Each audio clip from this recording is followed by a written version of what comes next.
Hello, Dog Nation. I'm Brandon Adams. This is Dog Nation's recruiting insider, Jeff Sintel. Sometimes I feel like I start this show the exact same way every single week because it's really the only show that we do where I introduce myself off the top. Dog Nation Daily, I just come shot out of a cannon right there at the beginning. So this is the only show where I kind of introduce us this way, and I feel like I get into a little bit of a cadence of doing it the same way every day. So I thought I would do things just a little bit differently today. And coming up on today's program, my expectation is I may be surprised by a few things. I have very little idea of what's about to be on this show, but I have been told I might be disappointed by something later on. Is that fair to say? Fair to say. We go up and down every week like Casey Kasem. And, well, I'm sorry, I got to start off with a cadence of my own.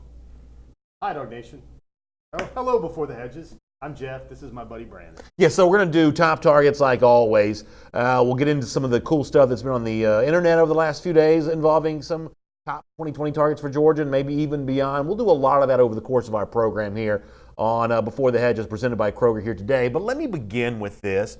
You know, there is still a lot of curiosity about what's about to happen next for UGA recruiting, the next domino that's likely to fall. And a lot of this is because some of the guys that Georgia's chasing have pretty much said that they're going to take this thing kind of down to the end. They want the All-Star game experience. They want the official visit experience. In fact, we've seen a few would-be Georgia targets announce on Twitter or social media over the course of the last week or so. They're getting their official visit plans lined up, which in some respects can put 2020 news in a bit of a holding pattern here. So I thought it might be an interesting way to begin our show today by kind of looking at what might happen next.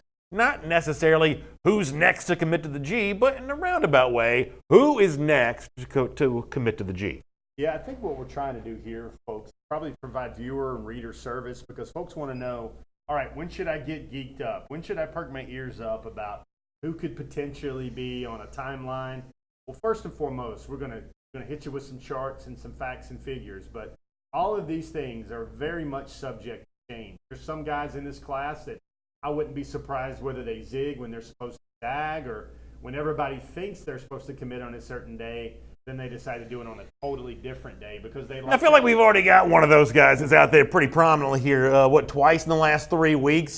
Some people have been on pins and needles for a certain 5-star running back out of Texas, and I'm not quite so sure that's going to happen again this week either. I would say he's pretty good at running the misdirection play in real life and also on a football field. All right, so it sounds like some folks are saying Chandler and Billy may have a little bit of a microphone issue with Jeff, so we'll get that taken care of. We'll let him, in fact, there he goes, take care of that right now. Yeah, there you see on your screen, by the way, the guy that I was referencing before, Zachary Evans. There was some, I guess, online chatter, some of y'all the ones that told me about it, in our Facebook and YouTube comment sections during Dog Nation Daily over the course of the last few days, that you thought, ooh, maybe it was supposed to be Evans a couple of weeks ago. Now maybe it's supposed to be Evans at some point in time this week. So, you know, how much of that scuttlebutt is the genesis for this conversation you and I are about to have? I just think it's a good thing because everybody wants to know who could be next and what's going on. And really, as you see, as we're going to put some dates and timelines up for a lot of these guys, expected timelines, mind you, that you're going to have to wait a while. Brandon used the term holding pattern, and I think that is an appropriate term because a lot of these guys are going to make some folks play the waiting game to let the world know when they want to make their decision. So let's kind of take a look at kind of what's coming next, timelines, who's coming when, who's coming where. So set us up for some of this, Jeff, in terms of what we should expect to happen next, and hopefully it's not all the way to December before you have to wait for another one of these things. Okay, so first of all, I think the guy we probably should start with is Keely Ringo. I think Ringo is the guy that's been a frequent, benchmark, or the guy at the top spot, the number one spot holder for us on our top targets list for a lot of times. I do think that the timeline for Keely Ringo will mirror a lot what Tyreek Stevenson did his recruit. Now, I'm not saying he's going to eventually choose Georgia like Tyreek did, but remember, Tyreek was an early enrollee, and he made his decision and he signed his papers on a certain date, but then the world didn't find out his decision to an All-American.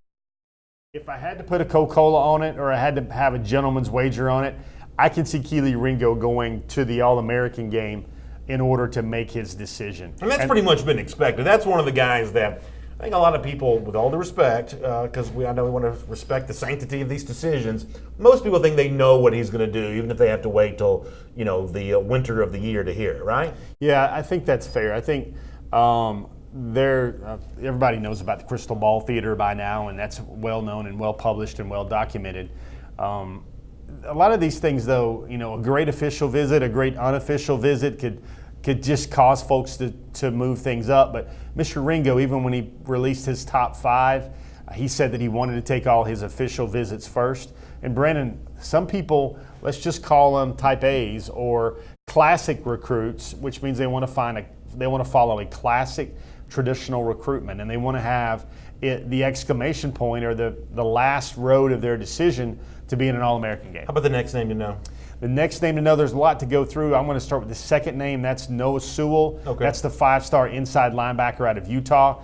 Noah Sewell has said that he wants to make his decision by the end of his senior season. And that will be a case where he's going to take a lot of his official visits as well. He's very likely to be on an official to Athens for the Notre Dame game. He's going to go through a lot of his official visits, but he is not currently tethered to an All-American game timeline. Another guy to think about there is Zachary Evans. Let's just mention him right away. Yeah. Zachary Evans, we kind of hinted on him at the top. Zachary Evans is a guy that he could commit at any time. He could commit next week. He could commit next month. He could just wait things out, take a couple of official visits. Simply put, it would not surprise me whatever lane that Zachary Evans chose in his recruitment going forward. Let me ask you a question. Why are there so many noisy rumors involving Evans?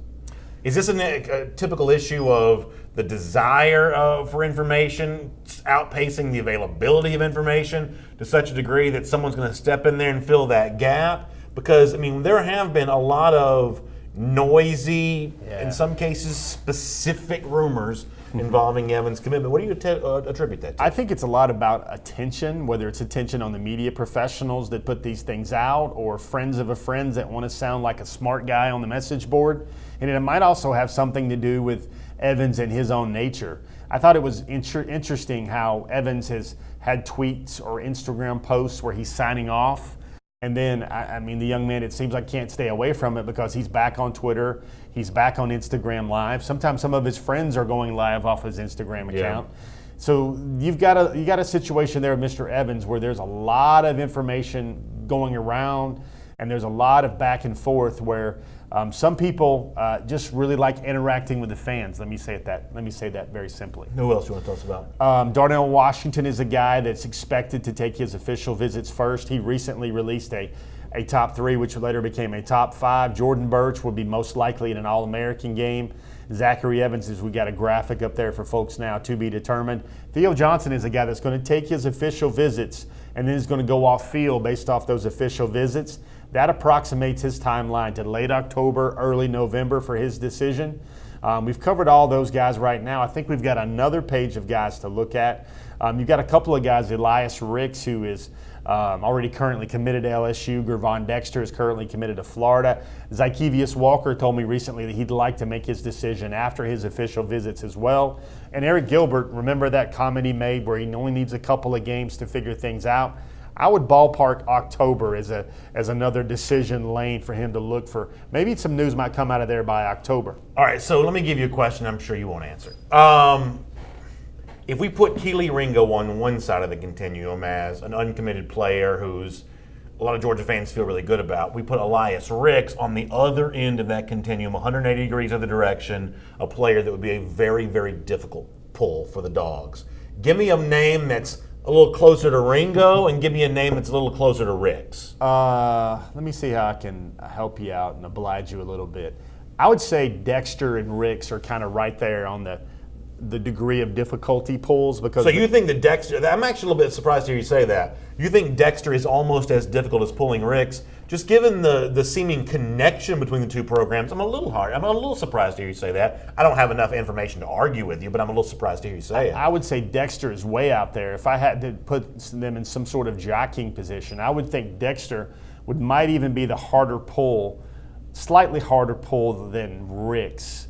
going forward in the future. And, guys that are kind of in the middle, I mean, you've got to look at a guy that's established a soft top three, which Washington did. Yeah. It's not as difficult. You see a lot of crystal ball traffic. I would put Evans right in the middle there. A lot of other names. Lakevius Walker is going to have to take his official visits first. Theo is a guy that I think it's really going to come down to a couple of schools and not four. And I will decline to name which probably the two schools I think it's going to come down to. We will get more in detail on some of these prospects coming in with our top targets list. But while we're on the topic of kind of timelines and putting things together, there's also a look at the guys currently in the fold for Georgia in the class of 2020 and who's going to get here early and who's going to wait to be a summer enrollee. What can you tell us about some of that right now? Yeah, that's data you have to kind of do hardcore reporting. I would call it not shoe leather journalism, but maybe text message journalism where you have to check with a bunch of sources. And, Brennan, here's a little soft, humble prediction right now. You will recall in the 2019 class that Georgia enrolled 14 of members of its class early in January. I don't see that happening right now, especially with this class. Let's take a look right now and take a look at the commitments that are currently right now scheduled to enroll early to the University of Georgia. You've got Carson Beck, the quarterback, pretty much necessary for a guy like that if he wants to compete. Joshua Braun is a guy that wants to get his master's degree. Warren Brinson's coming out of IMG Academy. They graduate guys early. Kendall Milton is a guy that is already training towards January of 2020. And Jalen Kimber. Those are the 5 out of the 17 commitments that right now seem pretty safe bets to enroll early. Let me tell you 2 things about that list that I really like. The presence of Beck and Milton, not just because they're good players, because I view them as vocal leaders of the 2020 class. Having them acclimated to college life in February, March, April, I think sets them up to help the other freshmen when they arrive in June, July, August. I just think that presence of those guys early, it'll help them potentially compete for playing time. And gosh knows Beck would have a chance, I guess, depending on what Fromm does, maybe be the starting quarterback. But putting that aside for a moment, having them comfortable in college life by June helps the other guys when they get here because Beck and Milton are 2 of the more outspoken guys in this class. Yeah, that's a very good point, Brandon. I think if we could flash that graphic up one more time, I think Beck is essential because no one knows what's going to happen with Mr. Fromm after the 2019 season. Is it one of those where the biggest trophy's raised and there's a parade at the end of the year down, I guess, would it go down Lumpkin? I don't know. Would it go down Lumpkin? Would it go down Broad? In Athens. I hope it goes from Athens all the way to Atlanta, right down 316. You just get the entire state to line the highway. I'd love that. And that would be a moment, wouldn't it? Where would you go live from? Right around Watkinsville, Brandon? Where would you? I may just keep a camera on me for like 72 straight hours at that point in time. Brandon be up on a billboard on 316. But I think it's imperative that a guy like Beck enrolls early because if Fromm's out of the mix, if Fromm is already thinking about Roger Goodell's league and the Shield, then definitely Georgia needs to open up the quarterback competition and have another arm in there for spring practice. Let's talk about some of the guys that are not going to be enrolling early. Yeah, a lot of these guys, and I'm going to see if I can address a natural question up front. Is it a personal preference? Is that what Georgia's wanting them to do? Well, folks, you got to take these credits and you got to get these online courses and you got to work early in the summer in order to be able to have, you can't be on a block system, so you have to be able to take these courses like your senior year English to get all your credits and your core units in order to be able to graduate. You see a guy like Broderick Jones, he was a guy that was supposed to, but decided not to take 4 classes during his fall semester. Mikhail Sherman can't do it in the league he plays in. Justin Robinson is also a guy that can't do it. Nazir Stackhouse told me he'd like to do it, but he hadn't done a lot of the work in the summer in order to be able to put himself in the position to do so. Tate Ratledge doesn't allow it. His school, Marcus Rosemy, is much the same way. Zirkle, Corey Wren, those are private school guys. Chad Lindenberg, he wants to try and challenge and smash Texas State records in the shot put. He wants to hang around. Jamil Burrows told me he wants to enjoy his senior year. Jalen Carter is a no, and Cedric Von Prawn's another guy that won't be in January. So I'm a big believer that obviously being an early enrollee helps you facilitate your transition to college, but it's fair to point out that 2 of the guys that were major freshman contributors for Georgia on Saturday at Vanderbilt, George Pickens comes to mind, Trayvon Walker in a reserve role as a defensive lineman, as a special teams guy, they come to mind.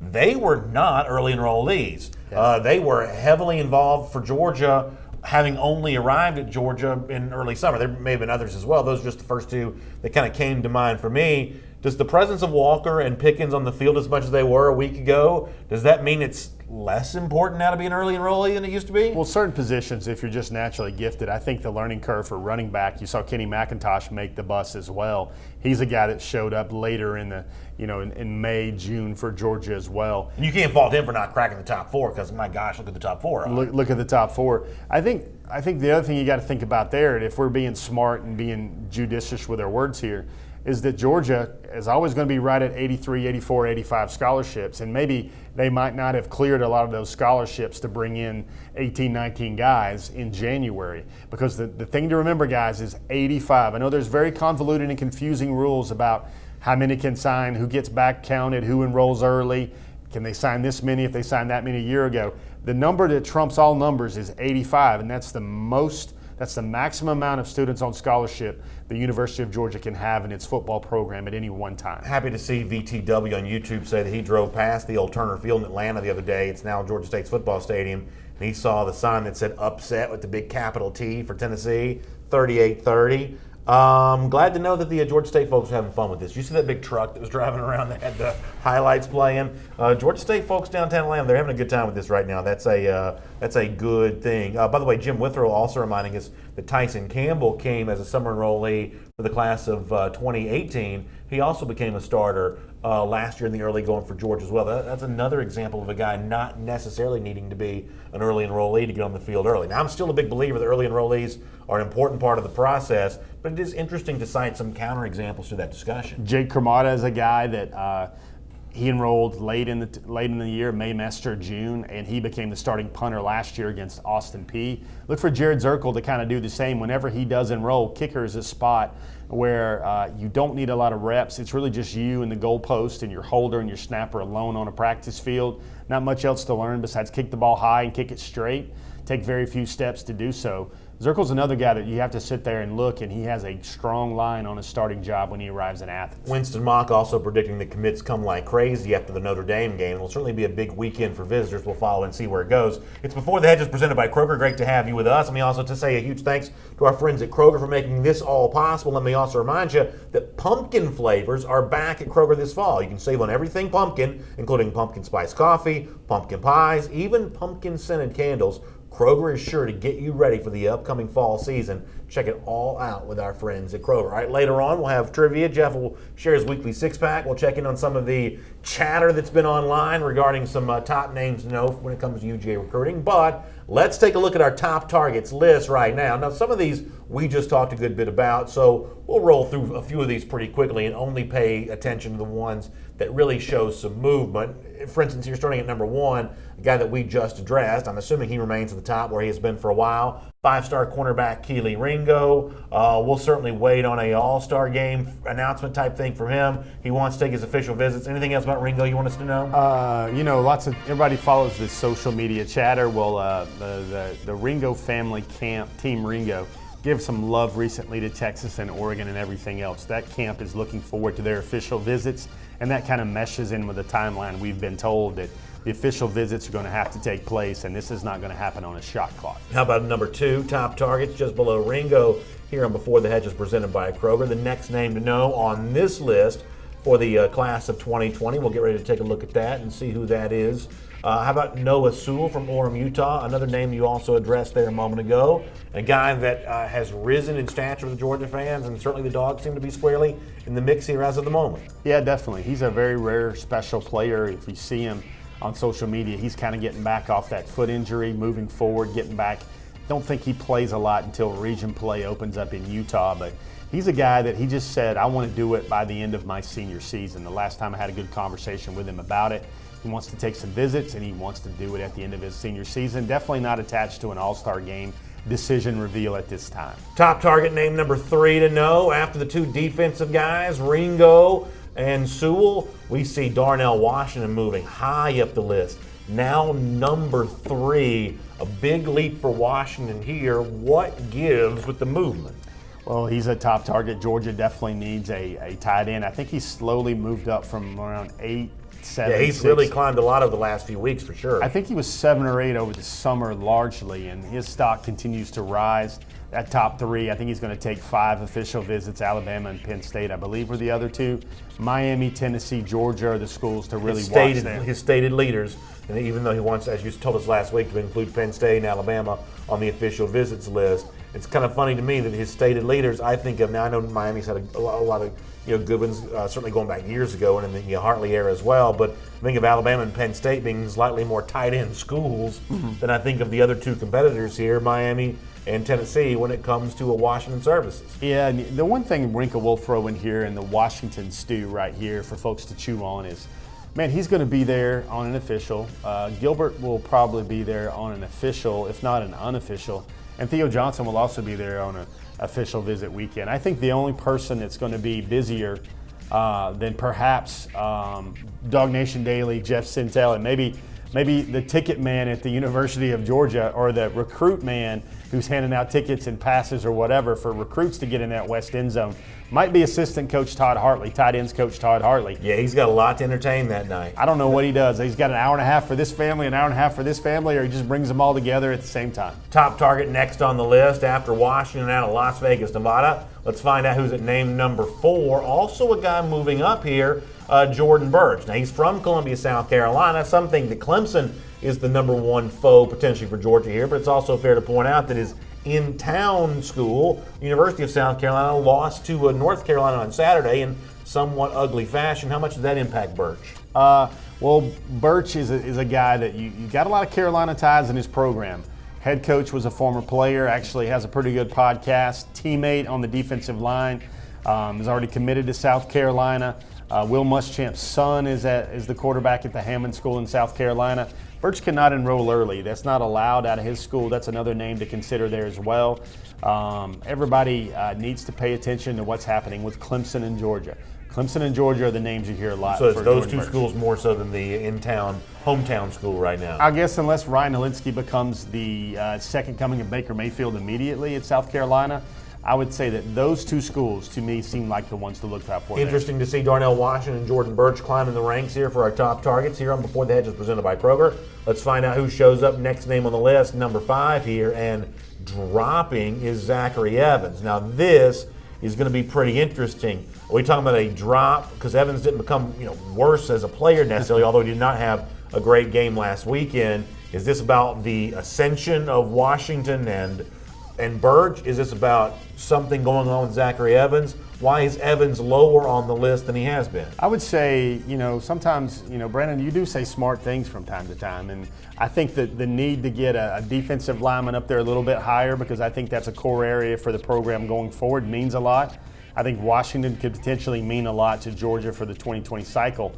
But you look at Evans and you look at him, it's like Willie, Winnie, want he, and then you also see how well Georgia's running backs performed on Saturday in Vanderbilt. Zamir White certainly looks like he's getting back a lot of that explosiveness, a lot of that acceleration, maybe a little bit more Velcro on the hands next time, but I do think that was just a great play that the Vanderbilt guy made to punch that ball out there. Running back, you've already got Kendall Milton. When we're talking about all these Maserati, Maybach, Testarossa type recruits, I felt like moving a defensive lineman up there this week. Well, now to be fair though, I'm gonna press you on this just a little bit, because of the 4 guys we saw in heavy rotation on Saturday, 2 of them are gone next year. One of them's definitely gone, Brian Harry, and DeAndre Swift is likely to be gone. So nothing about what you saw Saturday means Georgia's going to need running backs less for the class of 2020. Well, it just means that Zamir looks like he would be a clear number 1 for the team next year. Whatever is going to happen with James Cook moving to the slot, getting some run for the next 3 or 4 weeks. You also saw a guy like, let me add, Kenny McIntosh, who makes the trip. He makes the trip over a lot of guys, a lot of defensive backs, maybe an additional special teamer. Kenny McIntosh made the trip, and man, I want to say this, man, he looks really good on the field and really good warming up in uniform. He's more athletic. When I've seen him in practice, he's been more athletic looking than I expected him to be. Not that I didn't expect McIntosh to be a good athlete, but he's just a more athletic, version of what I thought he would be. Big, kind of bruising tailback. He's a more athletic version of that than I expected. And with McIntosh, I'll just add this, that I think he has as much punt return experience as just about any guy on the Georgia team, especially in a varsity in a good league situation, except for maybe 4 or 5 other guys on the team. You see that big body, you see that number 6, you see that wide shoulders in the frame. You got to remember, he returned punts for his high school team as well. So You got Evans falling a little bit. I think it's a combination of factors: depth, outlook, worth. Georgia already has a guy like Kendall Milton as well. Let me rattle through a few of these. Robert Barnes says that he thinks Zeus may keep Evans away. Do you think Evans is turned off by what he sees on a night like Saturday, where a lot of good young Georgia running backs were involved? I think Georgia had the ideal game plan to show a lot of eye candy or a lot of curb appeal for a lot of elite running back targets. See how they spread the ball around? 3 or 4 guys got some touches or more than 50 yards all purpose. Swift had a big day. They ran a lot of guys. I think everybody likes that. And then we'll get to something in our top targets or top tweets of the week or whatever, where you see exactly how Zachary Evans felt about watching that ground game at work for Georgia in Nashville on Saturday night. Joel Moody says, remember Milton saying, "You'll thank me later." Wonder if he was talking about Evans, Ricks, or Sewell. I guess we'll have to find out. Speaking of Sewell, Kathy Aquavia Green says, I feel like Sewell would add some of the UGA culture that's significant. Obviously, this is a well-respected young man, and bringing that into the Georgia fold would certainly be a great thing to be able to see, Kathy. I agree with you on that. Let's keep it going. Next name to know on our top targets list for the class of 2020 here on Before the Hedges, presented by Kroger. After Evans dropped, that leaves room for Theo Johnson at number 6. Theo's been active about wanting to take his official visits. I think it's interesting that you have such a gap, at least a couple names, between Washington and Johnson. That reflects what I guess I probably also believe here, that Georgia just seemingly is farther down the line with Darnell than it is with Theo Johnson right now, who is getting a lot of push from these Big Ten teams who have a history of using the tight ends well. Yeah, and we have to put together this method of stacking guys in a top targets list, but for every position coach there on the Georgia staff, they've got their 1 or 2 guys, 1A, 1B. Todd Hartley in the tight ends. They've got Del McGee in the running backs. You've got Charlton Waring and his defensive backs to go after. And I think maybe Georgia can't view them as a progression. Georgia probably looks at them a lot more linear about there's no really top target another. There's just a guy they desperately want to add to their program. By the way, Devin Harrington on Facebook, this is funny. He says, Jeff, have a safe flight to Houston tomorrow. And this is just like 2 weeks ago. People think that Evans is committing this week. They think you're getting on the plane going to Houston tomorrow. Well, can you confirm that you are not flying into, is it Hobby Airport? Is that the name of it? Is it George Bush? What's the name of the airport in Houston? A lot of airports in Houston, sir. Is it Bush? Yeah. There's a Bush. There's a presidential airport there as well. It's also, I remember Hobbies where AirTran used to always fly to. AirTran back in the day. Yeah. One thing is everybody talks about geography, and I'm watching on the YouTube feed right now as well. Everybody I saw Dapper Dan make a comment, some of our viewers and longtime, program supporters in Charleston in that area, they're thinking about this hurricane that's starting to bear on. You can't go hurricane coverage. We're talking about Zachary Evans. I'm just saying, I've noticed on YouTube, it's more thinking of YouTube folks there. Calm down. No, I'm just saying. Calm down. So you're not flying to Houston tomorrow? I'm not flying to Houston. All right, so there you go. Jeez, you late breaking. He's sitting there pegging me on it. No, I'm trying to do the people's work here. Trying to do the people's work. All right. Currently not scheduled to fly to Houston. Next name on the list, top targets for the class of 2020. After Theo Johnson, what else you got here? How about number 7 on that list? How about Elias Ricks remaining on here, the LSU commit? We talked about him a little bit earlier. That's an interesting name to know. Why don't you say we fly on down, go ahead and get number 8 here as well. Just going to keep the train on the tracks. Zykevius Walker, big defensive lineman. Interesting to know that with the defensive lineman already in the fold for Georgia, that's one of the positions I think of the class of 2020 Georgia has addressed very well, but you've still got room in the top targets for 2 defensive linemen right now. Speaks to just how emphatic Georgia wants to address that concern with all the guys at that position group right now who are leaving the program at season's end. Yeah, I think there were 6 guys I thought that got reps on Saturday that will not be at Georgia next year, and Georgia only brought 8 defensive linemen there total, or 5 guys who got reps, only brought 8 defensive linemen there total. Zykevius can enroll early wherever he wants to go. Georgia's in there, Florida's in there. I think Auburn and South Carolina are the other schools that are really chasing it. All right, good to know. Next name on the list after Zykevius Walker. Let's take a look at number 9 on here, Rick Gilbert. And I guess the hot topic among fans has been how much for a guy that we thought at one point in time was at least interested in Tennessee, if not outright calling Tennessee his leader privately. How much is he turned off by a loss to Georgia State on Saturday? Does that impact the recruiting for Gilbert, you think? I think it sheds doubt on the program about what they're doing in year 2 with Pruitt. And I think if Gilbert wants to go to a place where he can play in really big games and play for big things on big stages. You see he's got a Georgia among his list. You see he's got an Alabama among his list. You see he's got a Clemson among his list. At one time he was entertaining Oklahoma as well, or at least wanted to go out and take a spring visit there. Seems like one of those schools is not like the others in terms of playing for big things during his potential college eligibility. And Matt Turner in our Facebook comment section essentially pointed that out. Very quick question, very simple answer.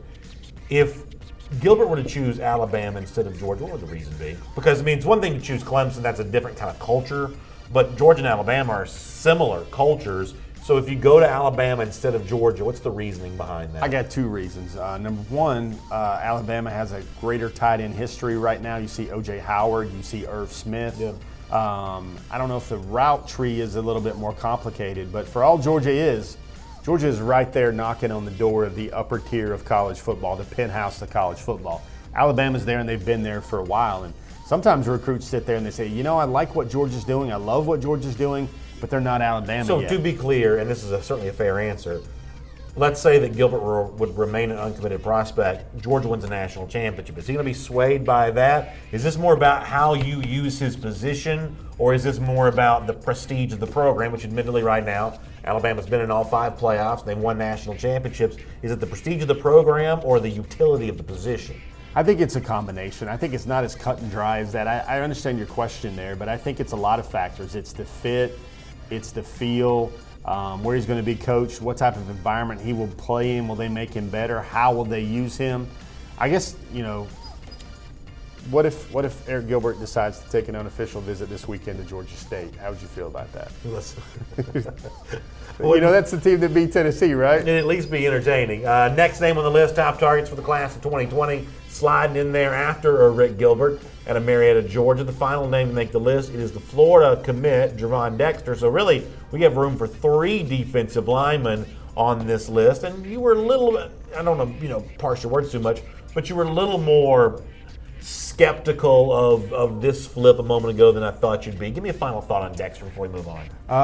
Let me give a good final thought. I think of all the defensive linemen that Georgia could sign in the 2020 class, likelihood or whatever, I think he's probably the second or third best one. It's either, I mean, he's definitely could be as good as anybody Georgia signs this year. Might even be the second best guy Georgia signs. Wow. I actually like Dexter's game where it is right now better than Birch's game because he's just a big size interior lineman guy. And Birch is still trying to figure out, you know, is he a 3, is he a 5, is he an edge guy? More of a speed guy right now where Dexter can just maul folks. That's a very, very strong opinion. Good stuff. GB2 says something. I want to finish this by quoting him. He says that he thinks that Evans is a bonus, not a must-have in this class. He's worth going after, but UGA is still loaded at running back. So, GB, the one thing I'm going to kind of come back at you on is I don't know that Evans himself is a must-have because, you know, different flavors are going to prefer different things. I've always liked Milton better than Evans for reasons I can't necessarily explain. You know, some people are going to think that Evans is the best running back in the class. Some people are not. But the one thing I do solidly believe, whether it's Milton and Evans, Milton and Bigsby, Milton's and Marshawn Lloyd, Milton and whomever, I do think 2 running backs are a must-have. And that's the one point that I might slightly disagree with you on from a little bit earlier. Even if Zamir White's as advertised, James Cook's as advertised, and Kenny McIntosh is a good player, you recruit them assuming that they will be good players. You still need 2 more. And one way or another, Georgia's got to put somebody with Milton for this 2020 class to have done its job. Okay, Brandon, let's have a little fun here. Let's play the Titanic game. You got room for one more guy in the boat, and you've got Dexter. You've got Dexter, Ricks. Let me think this out. You got Gervon Dexter. You got Elias Ricks. You got Zachary Evans. Not Zachary Evans, because Zachary Evans would be in if he wanted in. The second running back, which would be a Marshawn Lloyd, or it would be let me say Don Chaney Jr. there, or whatever. You've got those names vying for the last spot on the board. And, you know, maybe even throw in a Ryan Smith, the talented speed receiver in there as well. Who else could it be? Who are you picking if you have to choose one of those names? I believe that the number one strength that Georgia has been its running game. The most important thing for a football program to do at the NFL level, the college level, probably even the high school level, is maintain your number one strength. So even though Georgia's RBU, its number one need is to replace the two running backs it's about to lose. So while I love Javon Dexter, and I love, a lot of the other names that you're mentioning, the work you got to do. This is buying a new water heater. Okay, this is not, buying a swimming pool. This is getting a water heater. This is the kind of thing that you need to survive. That second running back, I believe, is Georgia's most important. I don't want to say it's most important issue, but it's one of the crucial must-have issues. Now, if you want to kind of, have different people weigh in and say, go get Lloyd, or it's Evans or bust. I'll listen to all those opinions, but the one thing for me personally, I'm not going to listen to is you're okay with one running back. That's not the way Georgia's currently built. Okay, now let's hit this one really hard and let's give it justice. I want to be focused on this issue. So Evans does not wind up at Georgia, and Georgia's in the second running back business for this class. These are clear head-to-heads. Dexter or Georgia number 2 running back? Georgia number 2 running back. Even though Dexter's going to be the higher rated player, Georgia is in the running back business. You've got to stock the shelves with the business that you're in. This would be like, a famous chicken joint running out of chicken sandwiches. You can't do that. Make sure you don't plug anybody here on this show. Ricks for the number 2 running back. Number 2 running back. I mean, even though I love lockdown corners and I really like Ricks, Georgia is in the running back business. Another 5-star offensive lineman or number 2 running back? Number 2 running back. The only name I might listen to is because he's such a unique prospect. You might talk me into saying Gilbert more so than a number 2 running back because Gilbert's just such a unique specimen. Other than that, we're comparing apples to apples, regular recruits. Georgia needs 2 running backs. It's just a need. Wow. So, because if you've got 5, one's going to get hurt. One's probably not going to be as good as you thought he was going to be. Now you're down to 3. I mean, that's barely enough. So we've got Brandon with a true confessions here about how much he desperately wants Georgia to have 2 running backs in this class. I mean, it's not even so much what I want. It's just, this is just a practical reality. This is what you've chosen to build your program around. You can't shortchange that. Now, let us see real quick the other guys that almost made the cut but not quite. These are the just missing out for our top targets for the class of 2020. So Jacoby Cowan's been here for a while. Jay Hardy's been here for a while. Arian Smith, the wide receiver's been here for a while. Avante Williams still on this list. That's kind of interesting given his pledge. For some reason, Avante doesn't get the Oregon name next to him the way the other commits do. And then Ashad Johnson, the 2020 running back, the high school teammate of Cedric Von Prom, which we talked about before. Anything you want to let us know about those guys? Just kind of similar. Those guys are kind of in holding pattern. I'll go back to one more thing, Brandon. Let's say Georgia does not get the Birch, and Birch ends up at Clemson or South Carolina, and then they need to add another elite defensive lineman to this class. Are you still going second running back over Javon Dexter? Yeah, I am. I just think Georgia needs 2 running backs. Now, listen, you want to talk me into best player available? I'm not going to not listen to you. I'll be happy to listen to you. But, after all the chatter about everything's going to be so different under James Coley, this is still, bunch formations, a lot of running backs, a lot of that's not going out of style at Georgia anytime soon. You got to have, running backs is a tough position in a physical, violent sport. You got to have plenty of those guys. I want to say something on that topic. I think Georgia will largely be Georgia except for 5 different plays per game, especially against a stout opponent. And we have yet to see Georgia. We might not even see Georgia for a while to do 5 to 6 different plays, which would show the variety or the gumbo or the special sauce in James Coley offense. Yeah, you saw some of that creativity. I like the way that Cook was used, for instance, like the way that Eli Wolf was used, certainly like the way they got D-Rob involved. So there was some creativity there. Hey, at Kroger beginning today, you can start downloading coupons to save on hot wing. Boy, I can't. Can we just edit this entire last 20 seconds out? Let me start all of this over one more time. Beginning today at Kroger, you can start downloading coupons to save on Hot Wheels Halloween cars. For some reason, that's really hard to say. They're just $1 each on the Kroger app or on the website, and you can redeem those in stores beginning this Friday and Saturday. So go to Kroger.com or the Kroger app to do that. Hot Wheels Halloween cars. We talk about a great little trinket to get ready for Halloween. That's good stuff from our friends at Kroger. All right, before we do our 6-pack and get some trivia questions, let's kind of check in on some of the online chatter. And Jeff, I'm going to kind of let you drive on this one a little bit. Give us some of the stuff that we're going to be seeing here, some of the stuff that you've noticed online as of late. Okay, you saw some interesting Instagram posts off the Instagram stories. You saw an interesting 2021 offer you saw a Skywalker in the 2021 class that I know you guys, if you've been listening to your Before the Hedges, you know his name by now. So let's run through this. Let's see the first one of these here as part of our online chatter here this week. So how about this? Kendall Milton feeling pretty good about things here. Tell us about this, Jeff. So this is Evans. This is one of his Instagram live stories. And remember, he had signed Wait, off. is this Milton or Evans? I see both names. Okay, there. I don't confuse you, but this is an original post from Evans that Milton is now sending out to his feed and to his followers. Wonderful to know. You see the line, you see the big, large behemoths clearing the way like road graders. You also see 40 carries for 323 yards. They tag each other, the ideal, iconic commitments in the running back class for Georgia, the dueling 5 stars, and that is a real Milt, and Evans is tagging the real Milt in that tweet that he saw, and you already know, bro, 100 emoji and a dog, Brandon. I know you don't know a lot about Instagram and everything else. I don't speak Instagram quite as fluently as I speak Twitter. Well, let me just translate that for you. Those are very good things for Georgia fans. Well, that much I can figure out. How about the next one, Jeff? We've got, I don't know what sequencing we're going to pop these up in, but look at this picture of Caleb Williams.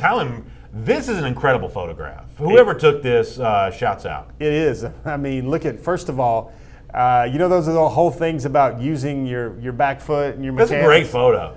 And look at the ball going out. He's already got his arm whiplashed down by his side, got athletic ability, a 4.5 and laser in the 40. Purple jersey, purple helmet. That is one of the perfect photos. Did you have a good game on the weekend? Yeah, he's running the ball a lot, Brandon. He's having a lot of success running the ball so far, and we're going to see a lot of clips. They're playing American Heritage, right? Yeah, we're going to see a lot of clips. And Brandon, if you ever see some video and some film, and we'll get you some of that later this year, he's playing on a field where there's really a classroom, basically, even less than a sand wedge away from the playing field, man. It's got a brick mortar. See that brick mortar? That goes all the way around their playing field on one side. Good stuff to see. How about the next one here? It's going to be hard to beat that picture of Caleb Williams. A little top targets online chatter.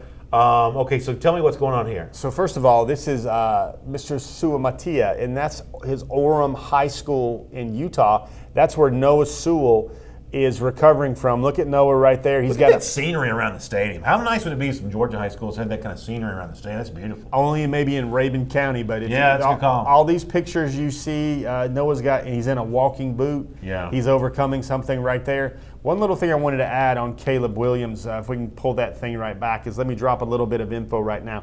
He tells me that he is trying to make every means, road, ways possible to get to the Georgia-Notre Dame game on September the 21st. His team, which normally plays on Saturdays, is actually playing on Friday that night, which allows him the opportunity to do so. And right now, he wants to be there. He definitely wants to be there, and it's all about finding a ride to Georgia. One thing I hope we get a chance to cover here in this show, we probably should have budgeted. Can somebody give a 5-star quarterback a ride? Well, not you Georgia fans can't, but somebody up in his teammates, personal circuit, family members, by all means, loved ones, by all means, church members. Let's be very, very clear about this. If your Twitter handle is Big Dog 94 or something like that, you can't do it. But if somebody up there in the Beltway area, by all means, come down and see the Classic City. You might have some people renting a Mercedes-Benz Sprinter when they have chicken wings on the way and Popeye's chicken sandwiches. No. Can't do that. Nor do I want it said that I encourage you to do that. There's no doing that. But my goodness, surely he's going to have a cousin that's always wanted to come see a net game in the SEC. So if we had some quick story time music, I'm going to see if I can tell a super fast story. Too late. So what happens is Georgia's finishing the game against Vanderbilt. They're walking off. They're walking towards the bus. Was the live period for contacting 2021 recruits went live at 12 Eastern. And a lot of those Georgia coaches were on their phone in the locker room. They were on their phone on their way to the bus. They were on their phone on the way to the airport. Let me tell you something. James Coley, you want to talk about you didn't see enough razzmatazz in his offense. You know what the best thing James Coley did on Saturday night in Nashville, Tennessee was? He was the first coach, the absolute first coach. And I haven't written this anywhere yet, read it anywhere. Coley was absolutely the first coach to reach out to Caleb Williams at 12.00000 nanoseconds. I'm talking about Jack Bauer and 24. Remember that show, Jack Bauer, and they had a counter in the corner? I mean, as soon as that thing hit a bunch of zeros on that clock, James Coley completed a conversation with Caleb Williams. Good to know. Let's run through some of these next ones here. We saw Sewell a minute ago. Any other online chatter? How about this from Braun, who's just been absolutely waylaying people, does that again right there on the left side of your screen, left, middle. Joshua Braun has just been manhandling people during his senior season. Now look at that. He's even got a Brontosaurus walk right there through it as he kind of just walks over the carnage or whatever. I mean, guys, you're going to love Joshua Braun. We've seen the tennis. You've seen the swing dancing. You've seen him singing Frank Sinatra's My Way. And then he goes out in the field and he looks like somebody owes his mama money. Yeah, good stuff there. How about the next one here? We're done with top targets. This is just the online chat. I'm getting all my segments confused. You got Tristan Riley, Yeah. Mandarin High School wide receiver, and who's rolling out there, Brandon, and firing a dart to the corner of the end zone? That would be Carson Beck. Yeah. That's your Georgia 2020 commit. I know Brandon, we really get him happy when we show a lot of highlights from a lot of these games. I do like this. I like seeing Beck on the run here. That's pretty good throw on the run there from Beck. Puts it right in the good corner. accuracy. I like that. One of the nation's top quarterback prospects for sure. I think we've got a couple more in here. By all means. You've got Isaiah Johnson, Brendan. 2021, right? I know you love you some cornerbacks. I do. Well, Isaiah Johnson's out of West Virginia. Yeah. He was at the opening. He was one of those rare junior invites to the opening. 5-star. Very impressive. Which catches Brandon's, perks his ears up. Very impressive. Nation's number 3 corner. Georgia just offered him, but guess what? Charlton Warren and Georgia have been working on a relationship for some time now.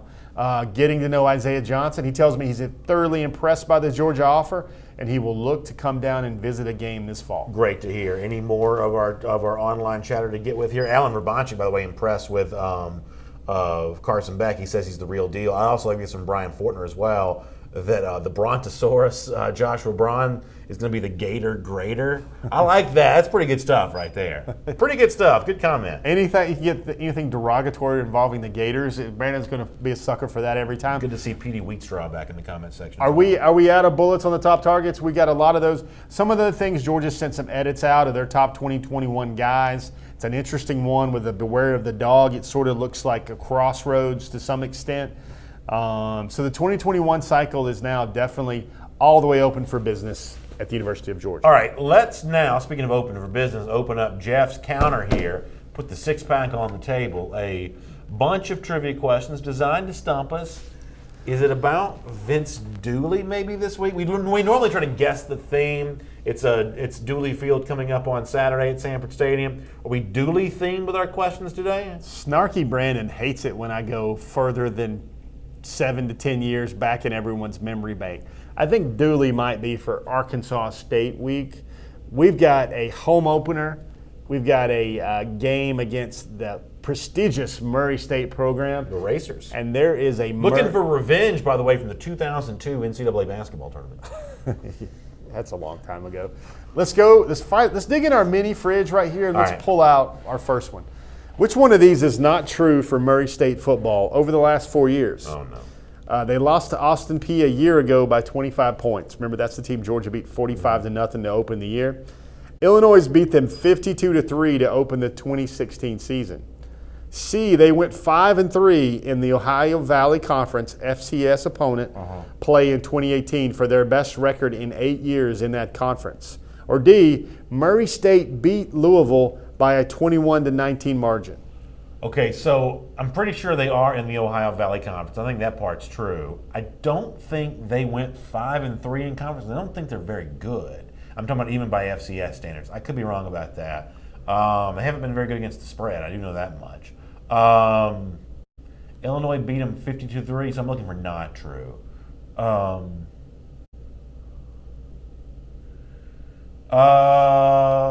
going to say the not true. Can I just see it one more time? What are people saying? Tony Porter, Joel Moody saying C, Ro Hawkins saying B.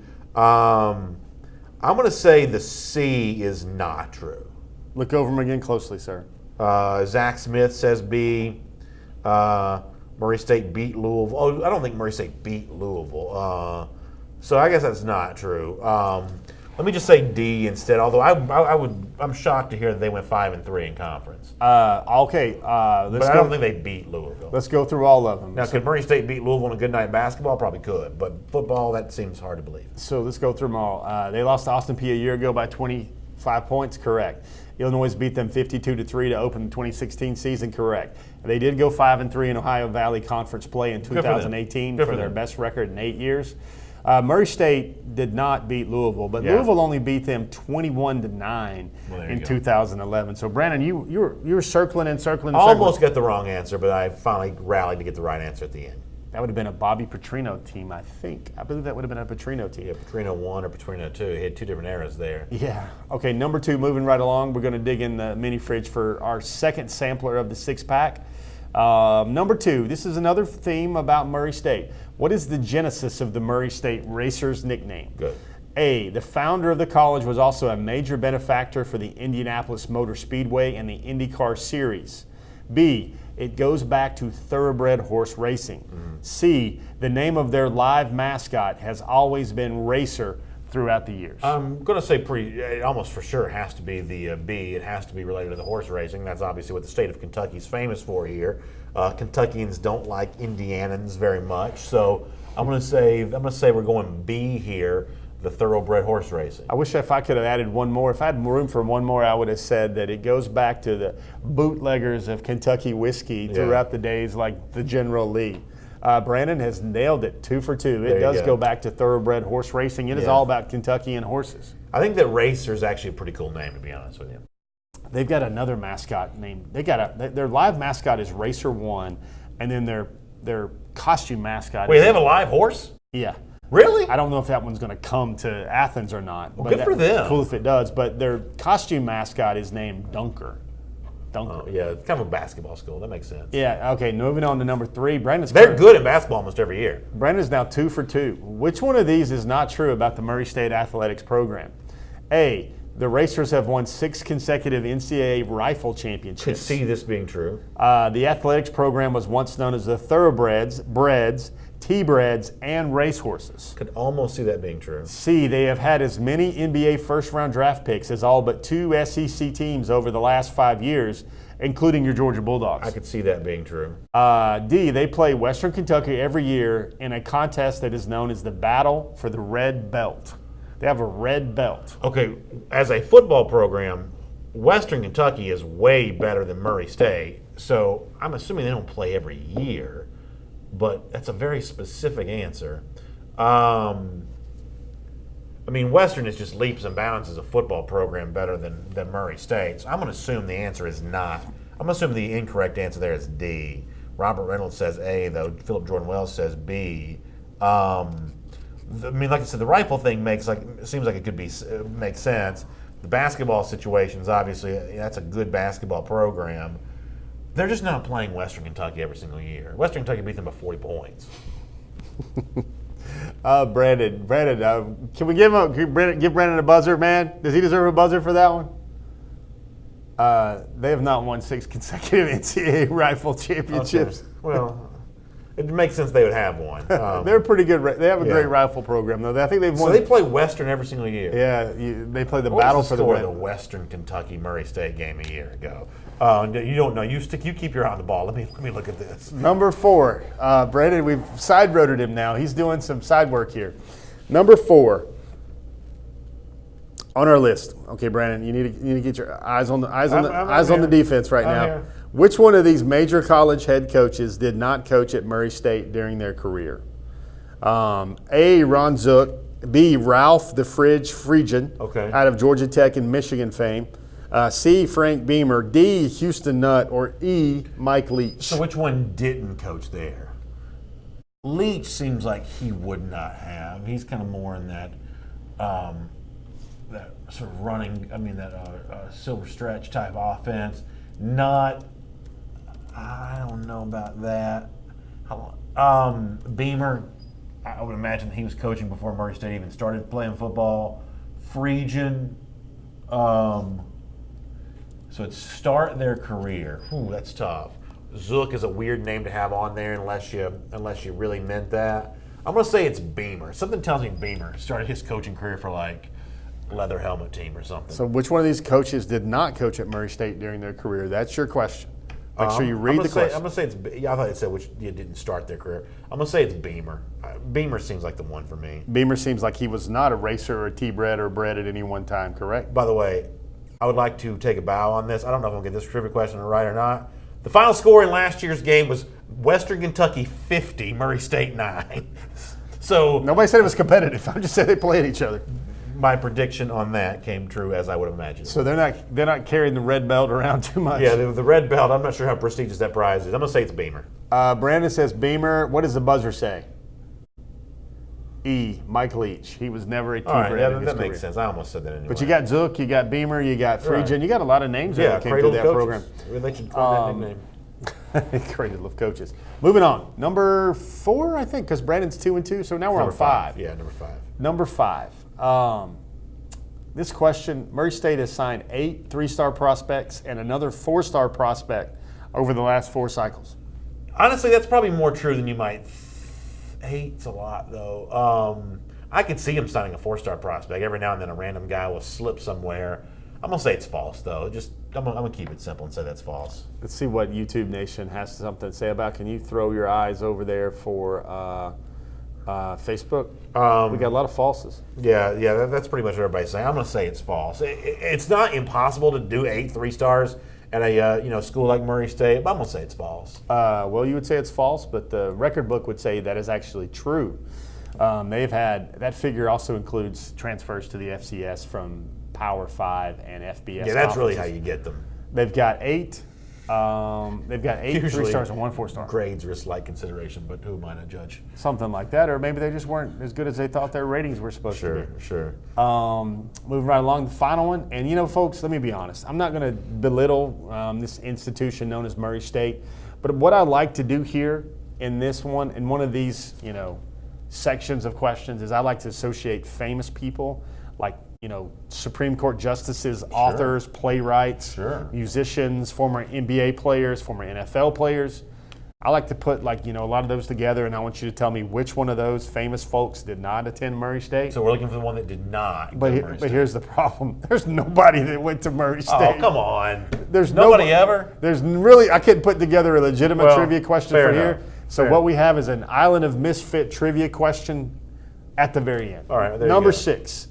Name the Georgia football recruiting target who plays for a program which has won 6 consecutive state championships. So Rosemy goes to Aquinas, which is a power program. It's also a very deep state. Ringo goes to Arizona. I don't know the first thing about that. Lindbergh, Texas, deep state. Sewell, Orem, Utah. That seems like it'd be right. I think it's got to be one of the guys that doesn't go to one of these deep states. It's got to be Sewell or Ringo. Just Florida, Texas, just too competitive. Let me go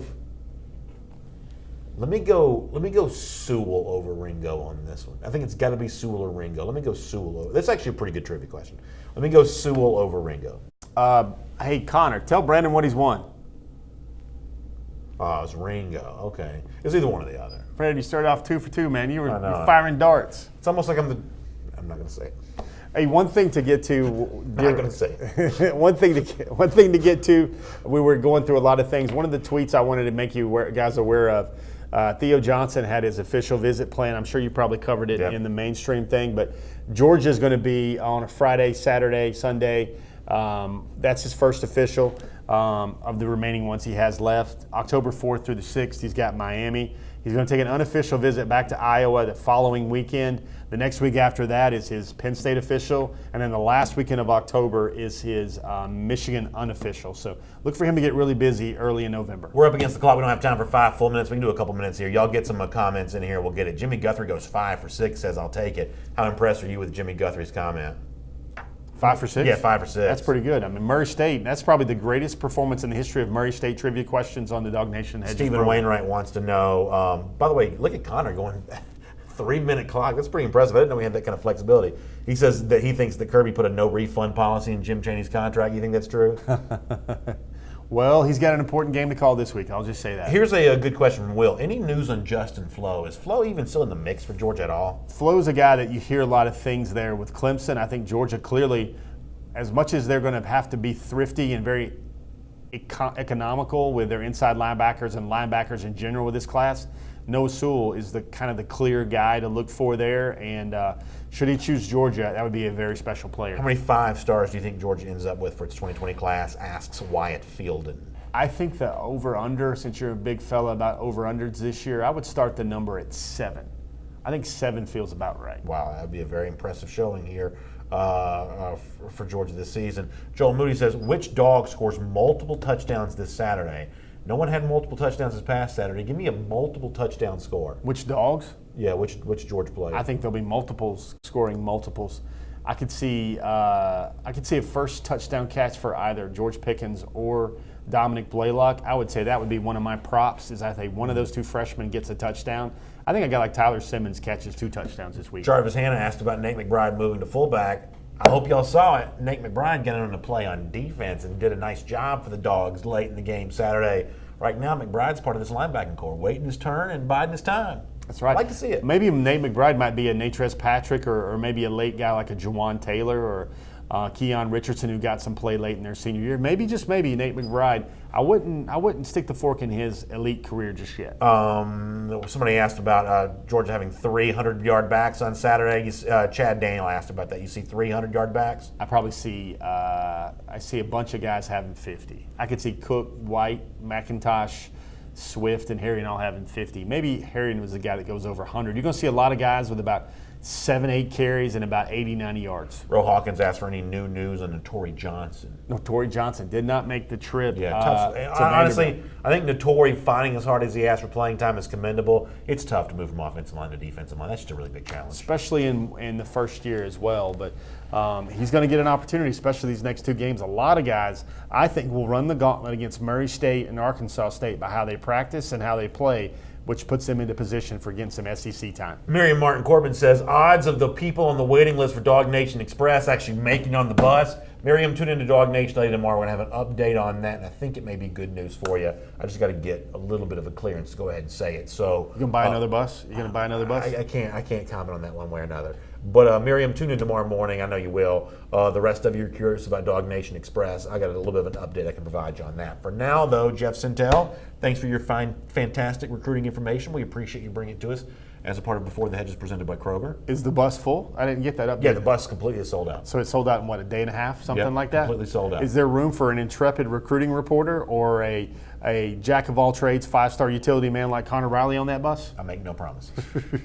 But I do promise this. I'll see you tomorrow morning at 10 a.m. for Dog Nation Daily. Back here again next Wednesday for Before the Hedges presented by Kroger. Y'all check out Jeff, the Dog Nation Forum at forum.dognation.com and every single day at dognation.com as well. Keep up to date with the twists and turns for Georgia with its 2020 recruiting class. Have a great day, everybody. We'll see you again here next week for Before the Hedges presented by Kroger.